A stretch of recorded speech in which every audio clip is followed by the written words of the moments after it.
Өзгөчө кырдаалдар министри Замирбек Аскаровдон Баткен облусунун Лейлек, Исфана жана Жалал-Абад облусунун Аксы, Алабука аймактарында орун алган сел ташкындарына карата жасаган мамилеси коомчулукта кескен сынга алынып жаткан учур.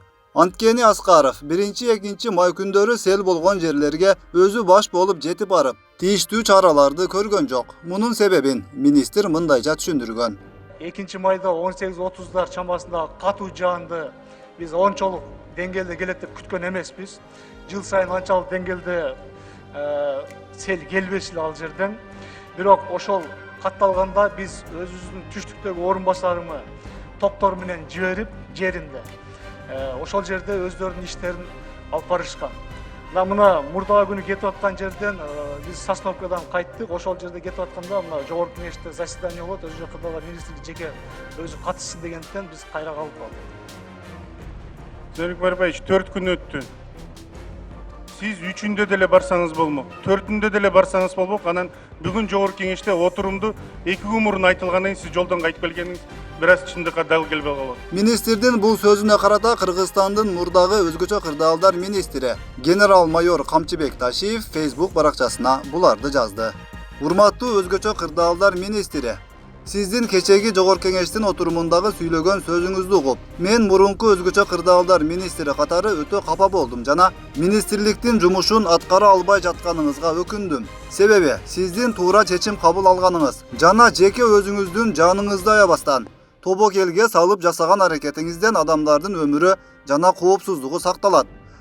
Сиз айтып жатасыз, 6 май күнкүгө жогорку кеңеш чакырганынан Лейлекке барбай калдым деп. Бул эмне деген гана жоопкерсиздик, кайдыгерлик. Себеби Лейлекте сел 1 май күнү болду. Ушул убакыт аралыгында 1 майдан 6 майга чейин Бишкекке 2 жолу келип кетсеңиз болмок. Анан да билбесеңиз айтып коеюн. Эгерде мамлекетибиздин кайсыл бир жеринде өзгөчө кырдаал түзүлүп калса, жана ошол убакта сизди президент, премьер-министр же жогорку кеңеш чакырып калса, анда аларга барбастан туруп, биринчи кезекте жабыр тарткан элге барууга милдеттүүсүз. Өзгөчө кырдаал болгон жерден туруп президентке жана премьер-министрге түзүлгөн абал жөнүндө кыскача маалымат берип, жеринде чара көрүүлөрдү уюштурууга милдеттүүсүз. Бардык түзүлгөн абалга орун басарыңыз эмес. Министр түз жоопкерчиликти өз мойнуна алышы керек. Бир окуяга кайрылып кетейин.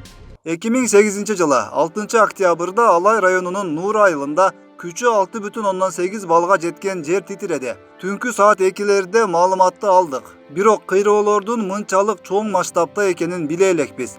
Эрте менен саат 7:30 20 куткаруучуну салып алып, мен вертолет менен учуп кеттим.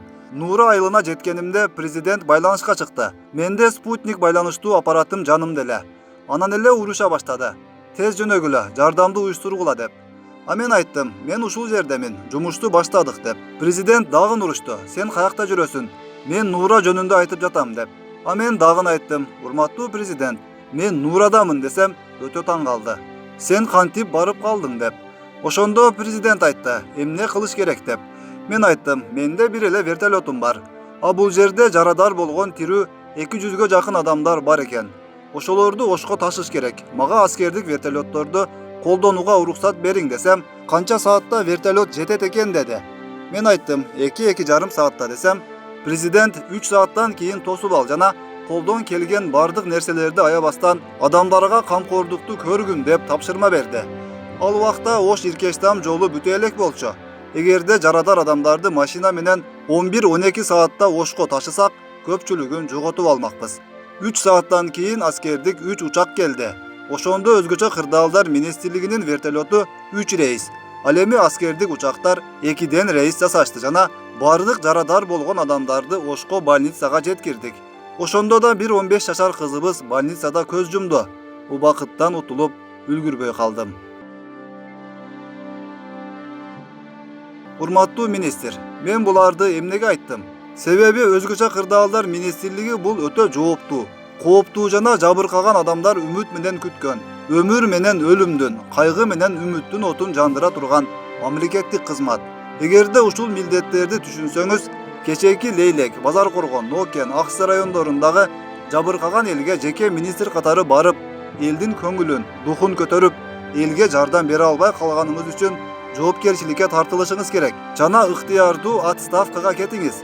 Ошондо адам катары өз абийириңизди сактап каласыз. Бул окуя кийинки келе турган министрге сабак болушу керек. Кайран мамлекеттик бийлик, кайран эл. Генерал-майор Камчыбек Ташиев. Үйгө кирип аткандыгы. Эскерте кетсек, 1-2 май күндөрү Баткен жана Жалал-Абад облустарында сел жүрдү. Баткендеги суу ташкындын кесепетинен алгач 69 миллион сом чыгым келтирилгени айтылып, кийинчерээк бул сумма 56 миллион сом деп азайтылды. Мындан сырткары Жалал-Абаддын Базар-Коргон, Нокен, Сузак райондорунда жана Майлуу суу шаарында да сел ташкыны болду. Бул аймактарга да өзгөчө кырдаалдар министри эле эмес, облус башчысы да барган жок. Өткүрбек Рахманов, Замирбек Тойчубаев, Регион.